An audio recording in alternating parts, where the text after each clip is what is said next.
You were dead. Dead? Well, not completely, but you were in a coma that we were told you would not wake up from. Oh. Like Sleeping Beauty. I look down at myself as if to confirm that I am indeed alive and well. Aside from the patchy scabs all over my arms and legs, I feel okay, aside from the grogginess. I thought the doctor healed me. Alex's ears perk. Doctor? I mean, I think there was a doctor. I heard him when I was brought back here. Alex's eyes narrow. Amicus told us that you were vegetative before he arrived. How did you hear him? I don't know. I might have dreamed it. I was really out of it. If you were still conscious when he arrived, he should have been able to halt the damage caused by the virus. Who was the doctor? With every passing second, I regain more and more of my wits, and Alex's demeanor is confusing me. He thought I was dead, and instead of being happy, I feel like he's interrogating me. That's also when I realize something else. Wait, you all think I'm dead? Well, not me anymore, obviously. This is all very strange. How did you survive exactly? Now the cat's starting to annoy me, and I look past him toward the palace, the situation finally dawning on me. Where's Amicus? The cat is quiet for a moment, as if contemplating something, then quirks his head. I'm not sure. He's been here and there, though I haven't seen him for at least a day. I walk past the cat, toward the palace, realizing what sort of state the wolf might be in. Where are you going? I'm very happy to see that you are well. This is all just very sudden and unexpected. I ignore Alex, not really in the mood to figure out why he's acting the way he is. Yeah, he's acting funny. So I feel kind of... I don't really like the way he's responding to this. No. He's making me feel like I'm still dreaming. So I walk quickly, and I'm relieved that he doesn't follow me. The wave of cool air that hits me as I enter the palace is a welcome feeling, and I feel myself grateful to be back. Despite having apparently been here the whole time, it really does feel like I've been away for weeks. I pick up the pace as I head toward Amicus's room, practically jogging. I have to let him know that I'm okay. The short distance to his room seems like it's taking longer than it ever has before, and I'm glad that I don't run into anyone else on the way. That interaction with Alex was weird, and I don't need a repeat of that right now. I finally make it to his door, and I immediately hear muffled chattering behind it. I don't hesitate, though, and I press my hand to the panel. The door slides open, and instead of the usual blast of even colder air I would often get from Amicus's room, it's stuffy, warm, and the smell a bit musky. The lights are dimmed, and my heart sinks when I see the empty bed. I linger in the doorway, though, something feeling off. The droning chatter is calm, giving what sounds like a monologue on the history of some past emperor. I see wine bottles, too, mostly bunched together on top of the bedside table, but there are a few laying here and there on the floor. Amicus? I call out, starting to become afraid of what I might find. I take a few tentative steps into the room, then I hear a loud snore, and instantly the worry gripping my chest starts to release.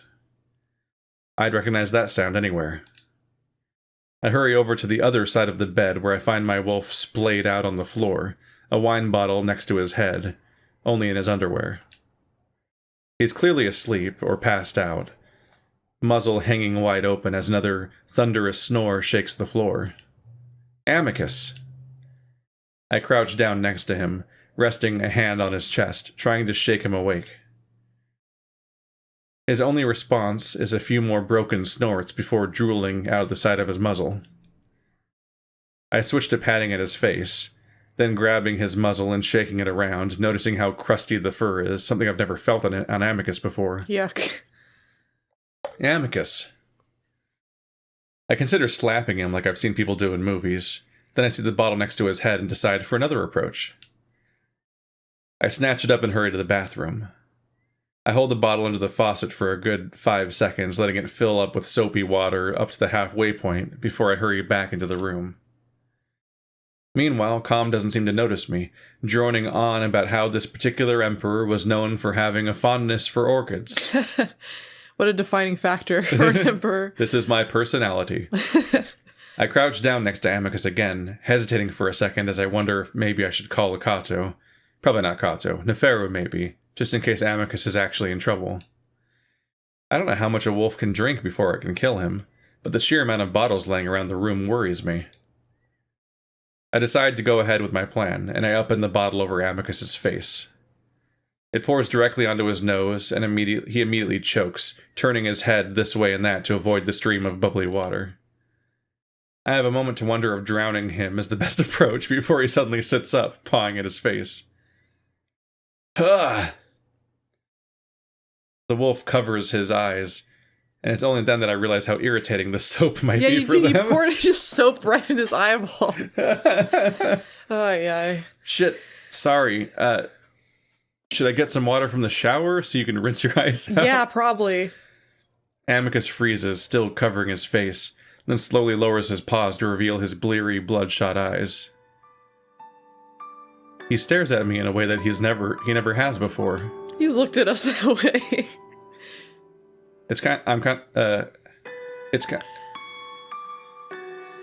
kind of surprised like Alex had been, but rather than fear, Amicus simply looks empty, numb.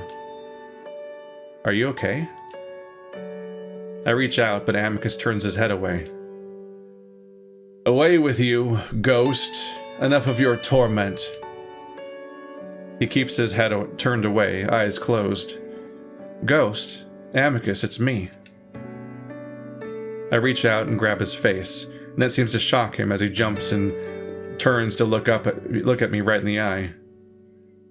I can tell that he's drunk, very drunk, but there's an extra distant look in his eyes that I don't like. Amicus, what are you on? Did you take something?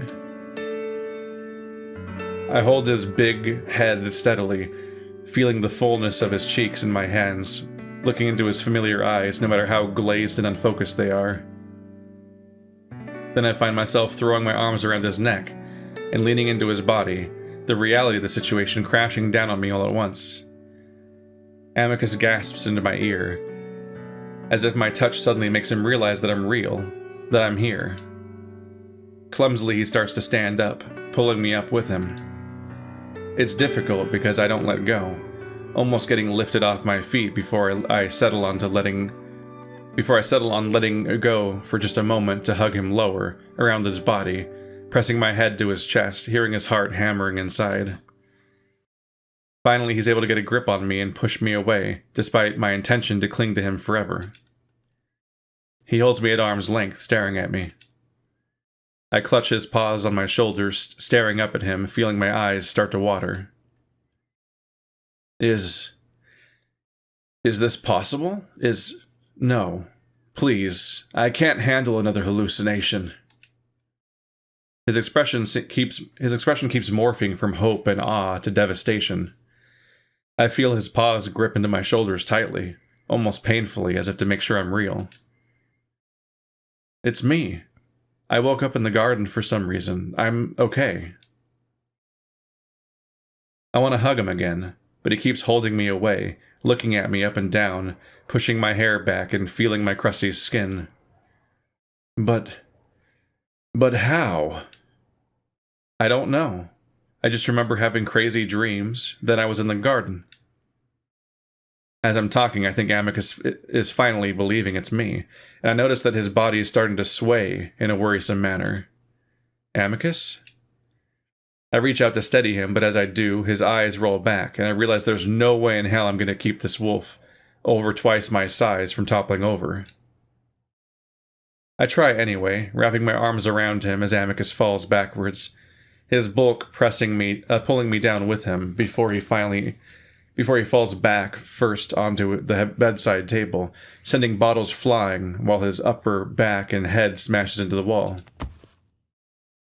My fall is absorbed by his much softer front, but the sound is loud, the room shaking and probably waking up the entire palace. Waking the wolf up a second time is a lot easier, probably because he's fainted rather than passed out from too much wine. We're at least able to move onto the bed, where Amicus sits cross-legged, pulling me into his lap and holding me there, his paws moving around my body, still trying to make sure I'm real. For a moment we don't talk, the wolf just pressing his nose to my hair and breathing in deeply. I feel a little self-conscious, knowing I must not smell very good right now, but that doesn't seem to bother Amicus as he goes on pressing his nose to my head and neck, taking in my scent. Finally, he does speak, but it's one word. How? I turn my head toward the wolf, resting my cheek against his neck.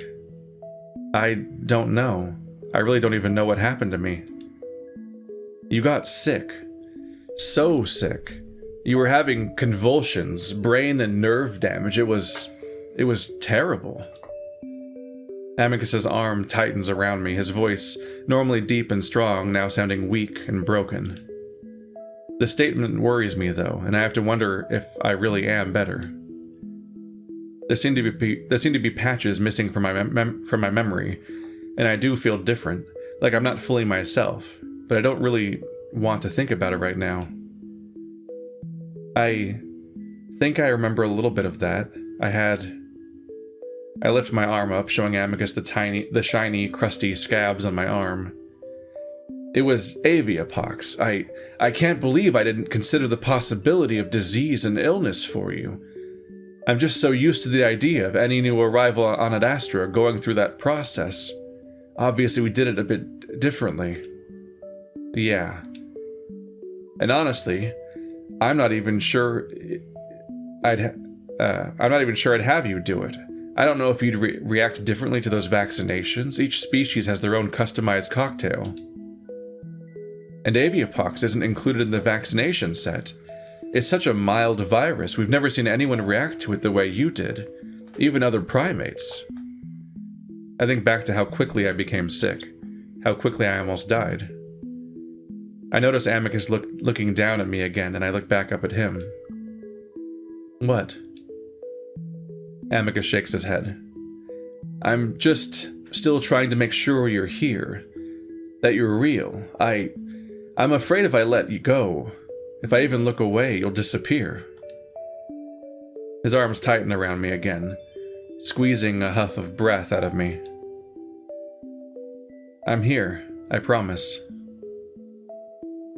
Well, I've had a lot of hallucinations. Too many stress tablets, I think. He was mixing alcohol with drugs. With stress tablets, No. quote. Sleeping tablets, huh? Well, there are a lot of different types of stress tablets. Like some of the several things you're not supposed to mix with booze, specifically. Yeah, usually any kind of stress tablet. Yeah. Wink, wink. Are things you're not supposed to mix with alcohol. Stress tablets? Yes, quite a few of them, in fact. With wine? Oh, yes. Oh, Amicus. yes. I don't really know what these stress tablets are, but I imagine mixing space Xanax with alcohol is a horrible idea. Amicus doesn't seem bothered by my reprimand, though, instead just snuggling closer to me, his crusted face fur prickling against my skin. I love you, Marco. I get that familiar swooping feeling in my chest, like I'm on a roller coaster. I clutch onto his arms. I love you too. Amicus sighs and sets his chin on my head. I thought I'd missed the opportunity to say it. I still can't believe you're real. Well, I am, I promise. But I still don't understand how. This shouldn't be possible. You were declared to be in a permanent coma. No brain activity. I had to set you out in the garden and only hope for a miracle. Miracle? Amicus lets out a shaky sigh, running his fingers through my hair. When a sapient falls into such a state, we simply let them fade away in a peaceful setting, or possibly recover if the parent allows it. I sat out there for a while, but couldn't bear to see you waste away, so came back to my room to drink and prepare for the emperorship. I imagine Amicus laying those flowers around me, and I feel my heart break a little. Did the parents come to you? Is that why you're here? I had hoped that they would. I shrug. I really can't remember much. It does not matter. My prayers were answered. Praise the gods. Amicus starts to smother me again with his hugging. Little bits of imagery from my dreams is starting to come back to me. Something that happened in space. Someone talking to me. And judging by the only human I know, your people are full of surprises. But we can figure it out later. I just want to hold you right now. Okay. And Marco? Yeah? Please try to avoid mentioning that I lost consciousness when I saw you. It's a little embarrassing. Of course. So we sit there a while longer, while Amicus just sort of cuddles with me. After about an hour, we finally decide to move to the shower, considering the state we're both in. We shower together, taking turns scrubbing each other. The hot water really brings back life into my limbs, and those worrying tingles have faded to the point where I'm barely noticing them now. Amicus gently rubs at my crusted skin, and we're both surprised to see it come away, exposing new, unblemished skin underneath. I'm relieved because I was grossed out thinking about that crusty skin this whole time. Yeah. It kept bugging me. Yeah. He kept saying yellow crusted skin. Yeah. I was like, that's not... He's covered in scabs, and like Amicus pus, is like basically full of like, I guess I can only assume like dried sweat and drool. Just crusting his maybe fur. Some wine spilled on there. Just a disaster. Incredible. I never knew humans healed at such a rate. Yeah. You guys take longer to heal? I was going to say. Well, I mean... Well, I guess the scab just wiped away, which is pretty weird. Yeah. I don't know if that's really the case, but my mind continues to wander back to those vague, hard-to-remember dreams I was having. Meanwhile, Amicus leans back against the wall as I rub soap into his front, smiling gently as I lather up his chest. I can tell he's still fairly drunk, but it doesn't stop his cock from becoming fully erect between us, which I just pretend not to notice. Dude, how are you going to pretend not to notice that? Just saying. His eyes widen as if he suddenly realizes something. Wait, did anyone else notice you? I pause, both my hands cupping his sizable pecs. Yeah, actually. Alex was in the garden when I talked to him. Just Alex. Yeah. Amicus seems to relax a bit. What did he say? Just seemed really surprised. Unsurprising. But he was acting a little weird. Amicus shrugs. He keeps things to himself for the most part. I'd be worried if he ran into Cato, or Cassius especially. I need to think of a way to explain this to them. This Simeon guy is becoming harder to keep up. I'm about to mention more about Alex's demeanor, but that's when Amicus just starts hugging me again, his dick hot and firm crushing between us as he does. It's like folded up, so that way you can like get close to him. I don't care though, and Amicus doesn't seem to either. I don't understand any of this right now, but as long as it's real, I don't care. He's like that a lot. Yeah. I don't know. It's just had empty, no thoughts. Look at the happy face. All I care is that I'm happy right now. I wish I could be like that. Yeah. Imagine ruining every happy moment by thinking about it too much about how it's going to end or like how it can go wrong and all the time. Oh, I wonder what that's like. I've never done that like all the time. It feels so good like this. His wet fur slicked down tightly to his thick body, which presses against me perfectly. Amicus finally shuts off the water, and we're blasted with hot air. I'm dried in less than a minute, and stumble out to try and fix my poofy hair in the mirror while Amicus stands in the shower stall for a little while longer. So it probably takes way longer. Because he's, all fur. After a few minutes, I watch him step out and come up behind me to nuzzle my ears, embracing me once again. Imagine having a fucking car wash dryer on your exit of your shower. Dude, that'd be dope. Like one of those Dyson hand dryers. It'd also be so fucking loud, though. Oh, yeah. He really can't keep his paws off me, but I completely understand why. Because I'm sexy as hell. He starts nudging me out into the bedroom before turning me around to face him, lowering his face to mine, and I finally realize where this is going. It feels so sudden, especially after everything that's happened. I think we could use more time to adjust, but I kiss back anyway. We've kissed a few times before, but only with our lips. Now his tongue presses against my mouth, and I only hesitate for a moment before letting it in. His thinner, longer tongue caressing mine with a surprising, nimble strength. I thought it would be hard to make out with the way his muzzle is shaped, but Amicus makes it happen, his lips clamping around my mouth as he kisses deeper. I've always thought about that. How the logistics of that would work. I wonder if you were get like a cut on your lip from making out with a wolf guy. His little teeth snag you on accident. Just gonna bite into you? No, just like snag it on accident. You know? Kiss them when they're not prepared. I'm amazed at how bold he's being, and I wonder if maybe it's because he's still pretty inebriated. He cradles my head gently, walking me backward slowly, his cock poking against my groin and thighs occasionally until I come against the bed. Gently, he lowers me down to rest on my back, both paws coming to press on either side of my shoulders while he looms over me, grinning before he pauses. Is this okay? Oh, good boy, asking consent. I think. I mean, are you okay? We can wait until tomorrow when you're less drunk. He grins again. I've been wanting to do this for so long, to show you how much I love you. Amicus leans down, nuzzling my neck. I thought I'd missed that chance. I can't tell you how dark these past 3 days have been for me. I ran out of tears yesterday. Amicus looks away for a moment. I'm not going to miss that chance now. I reach up and hold his head steady again before I lean up to kiss him. This may be alcohol-fueled, it may be sudden, but after everything that's happened, after what Amicus has been through, I want us to be able to do this before anything else happens. He huffs loudly through his nose, the burst of hot air tickling my face as he falls into the bed, rolling to the side to pull me up on top of him.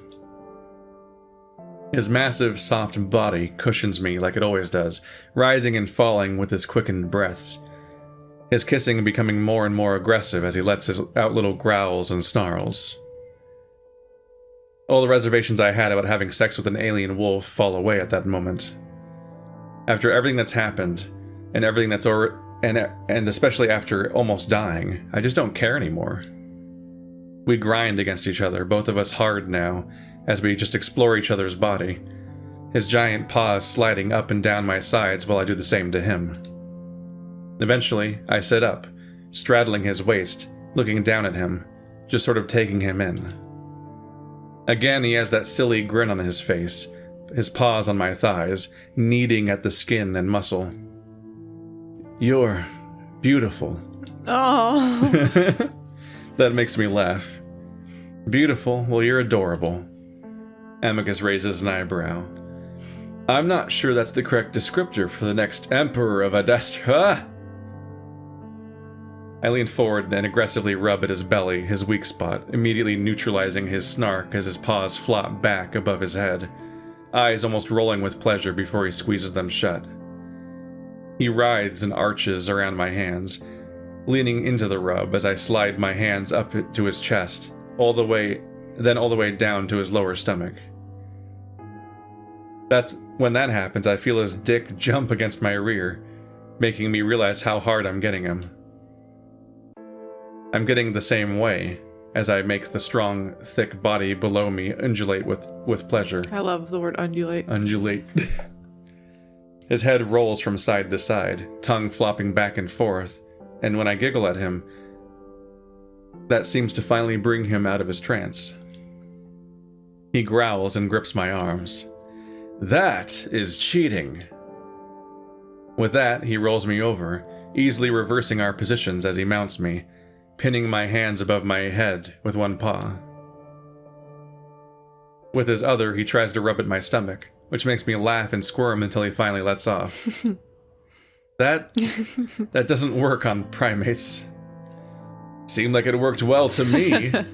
He lets go of my hands and leans down to nuzzle at my face, his cold nose exploring my chin, cheeks, and forehead. Then he starts to adjust his position before he suddenly stops, looking up at me. His ears lower, and I can tell that he's embarrassed. What? Do you humans, for males, do you go through the rear? Oh. I think about that. That would be the expected route, but looking at Amicus's length, the wolf follows my gaze and looks even more embarrassed. We don't have to. I don't want to hurt you, of course. I prop myself up on my elbows, looking between the two of us. Yeah, maybe some other time. You're kind of thick. Amicus smirks. Thank you. He starts adjusting himself again, squatting as he sort of waddles up so that our dicks are parallel to each other. Maybe this. He slowly lowers himself until we make contact. There's an angle. I want to see the fucking out part. The torment that you're feeling. It comes we show between episodes. I know. I'll be behind patient. the scenes. The feeling and sight of it is electric. The hot flesh of his cock pressing against mine firmly. Out of sight, I feel his furry balls come to rest gently on top of mine, the soft forms molding together easily. Amicus pauses there, smiling down at me gently as he rests both paws on either side of my head. You'll have to excuse my ignorance. I'm not sure how humans might copulate. He wiggles his hips, causing his length to slide from side to side on top of mine, and I have to stifle a gasp. I think it's about the same from what I saw. Amicus frowns for a moment before he realizes what exactly it is I'm referencing, but quickly recovers as he leans down to kiss me once again. Once he's finished, I smile back up at him. But yeah, this is fine. I rest my hands on his knees, noticing how he's balancing most of his considerable weight in a squat. Are you comfortable, though? That looks like a workout. Kato works me a lot harder than this, Marco. Whoa. That sounds like It sounds accidental lewd. innuendo. Amicus frowns again as he realizes how that could be interpreted. I mean, he makes me do a lot of squatting exercises. I'll just consider this extra practice. I reach out to feel the wolf's chest and belly while he speaks, again marveling at how powerful it all is. Amicus chuckles and arches out a bit to give me a better feel, taking deep breaths and puffing out his chest. He shudders as I rub at his nipples, the nubs of flesh hardening instantly.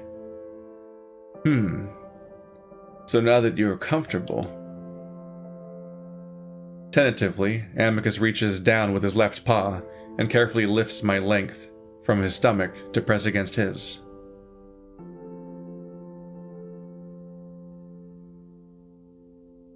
This time I let out a little gasp.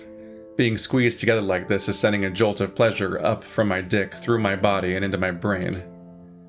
Immediately, my skin breaks out into goosebumps as I shiver to Amicus's touch, his gentle but all-enveloping paw feeling so good right now. He starts off slowly at first, beginning to jerk us both off in small, quick motions. I can tell he's being overly careful with me, so I jerk my hips up against him, encouraging more. He seems to get the hint, and he picks up speed, giving the two of us deeper, faster strokes that make us grip at the bed sheets on either side of me, staring at the ceiling as I let out soft pants and groans. Amicus gets more and more into it, already leaking all over my own dick as he pumps his paw, bicep bulging with the effort. I've been jerked off by others before, but Amicus's paw really is something else. I imagine. Of course it's big, but the soft, squishy pads on his palm and fingers add to the pleasure, giving me a texture I've never felt before. The wolf starts to thrust his powerful hips into the stroking, making the bed squeak and shake. Again, his strength is evident in how he practically moves my entire body with each thrust.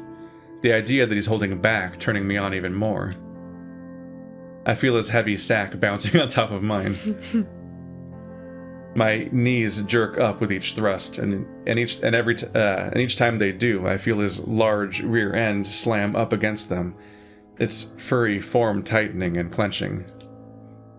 I'm getting close. He pants over my head, a drop of drool dripping down into my cheek. I start to thrust up against him in earnest, wanting to match his climax. At this point, we're almost bouncing on the bed with how hard the wolf is humping against me, forgetting his strength in the moment. I don't mind, though, not really caring how sore I'm going to be tomorrow as the pleasure overtakes me. It hits me all at once, and I reach up to put a hand against his face, letting him know, and he takes that as a signal to let go as well. I feel it in his entire body, the wolf tensing up, muscles tightening, standing out through the fur and on his thighs, stomach, and chest. I see his face then, as he balances on the edge of climax, eyes wide and looking toward the ceiling, mouth hanging open, a look of pure awe. I feel it in his cock, too, and at the same time, we're both pushed over the edge. Oh, what a face. I groan, something I don't usually do. But the build-up, the situation, the feeling is all too much. It's drowned out by the sound that Amicus makes, though. He practically sags over me, letting out a bassy, rumbling moan of ecstasy. Hearing the masculine, deep voice making a sound of such pleasure spurs on another spasm from my cock. Every now and then I just remember that I'm reading it to an audience, and I'm like, dude, here we go! I'm getting such a kick out of this, dude. Hearing me say this. I'm so delighted to be here. Is this where you thought your career was going to go, Keith? I mean, this is better.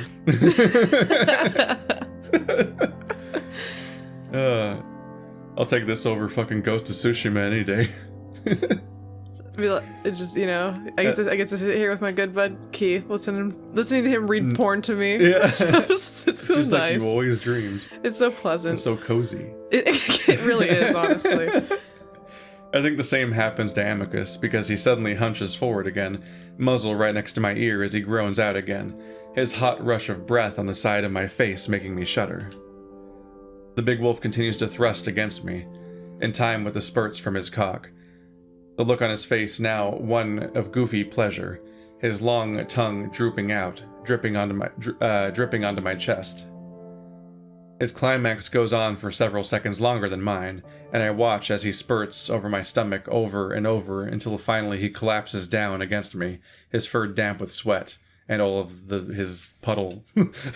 Just to take another shower again. Yeah. I wrap my arms around him as he heaves for breath, feeling his body expand and contract against mine. He nuzzles against my head, his stomach flattening against mine, against the mess we've made. We're gonna have to take another shower. That's what I said.